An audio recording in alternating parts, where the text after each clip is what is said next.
I'm Cheree Smith with Legacy Group, and we are here to talk about some amazing art we have in our workspace. Hi, and I'm Macrae. I'm a local artist, and I've been delighted to show my work here. And we're just doing this really nice art walk on lockdown, and so thank you very much for hosting this. Thank you so much for coming today. We're so excited to walk through the space with you and talk about some of your favorite pieces. Thank you. So, what is the title of this piece? Well, this is the Seattle Urban Landscape piece. I was working on a series a few years ago with just showing urban landscapes, so it has a lot of grid work with it. With this piece, I kind of feel that it's almost a combination of flat and vertical landscapes here.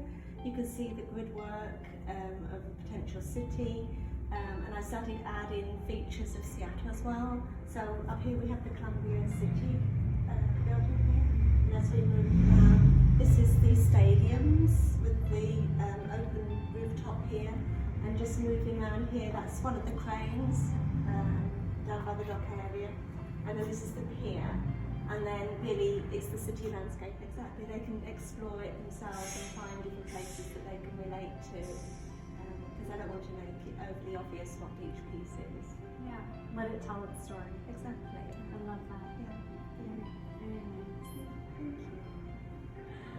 Okay, so these pieces have a lot of life, different type of strokes. Tell us what you were going through when you were doing these pieces. Yeah, sure. So I actually made these pieces for the Seattle Art Fair, the gallery I'm with in Seattle Ship Gallery. We have done the Seattle Art Fair for the last 3 years, and I made a larger piece as well, and then 4 other pieces similar to this. So it was part of a series. I wanted to limit the colour palette somewhat to just a few basic colours. I do a lot of colour mixing with my work, so really there's probably about sort of maybe 4 colours in all, and I mix a lot to get the variations there. So I really wanted to have a strong contrast between lights and darks there, and also the contrast with thick and thin lines. I like a lot of scribble lines and scribble marks. I've used a combination of sort of white ink and there's pencil mark and paintbrush mark and some oil pastels.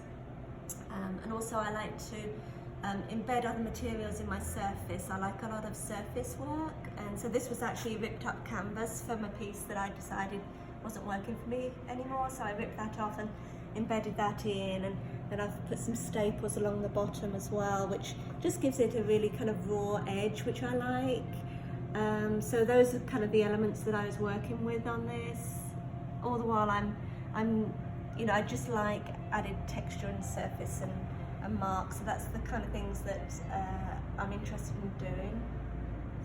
It's so beautiful. You really get the sense of that color play and mixing and the texture that you get from it. And what tools do you like to use for creating some of your line work? Well, as I say, I often use ink. I like the ink because you get that thick to thin edge. You know, when the nib's loaded, first of all, you get a thick edge, and sometimes it's blobby, and I kind of like those imperfections. And then when the line runs out, all those things that really appeal to me. But equally, I could use something like just a pencil as well, because then that's a continual line as well too. So I like a combination of different tools that I use, because each one gives a different quality of a line. And especially the difference between thick and thin lines I really like, and sometimes I might just make a line with a paintbrush as well. But I tend to like using kind of old bristle brushes in a way, because I like the coarseness of that a bristle brush can make. So I tend to use fairly cheap materials in that respect, because I like the coarseness of it, and rather than be too fine or sort of tiptoe around something, I kind of work in a very non-precious way. Okay, yes, so this piece is called Bangkok Sinking, and a few years ago there was an article in the Seattle Times about the rising sea levels, and also Bangkok was slowly sinking, and there's an article here embedded in the piece of work. You can vaguely make out the title, and there's a little monk somewhere in there as well. And anyway, so this one really is in tribute to that thought.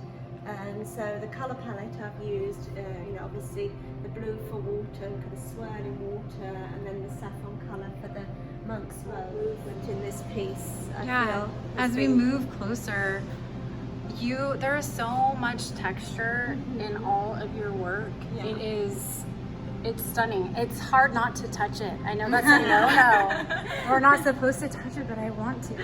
I know, it draws you in. It does. Yeah. It does.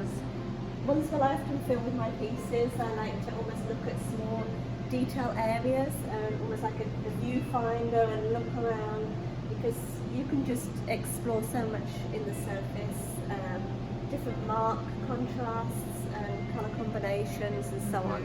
I know, so, like there's always a lot to explore. like just so everyone can enjoy. I mean, look at all the different colors. And the texture, and from the side I feel like you can really appreciate your mark. I love that ooey gooiness. I know. That pink. It's, I don't know. Oh, I love it.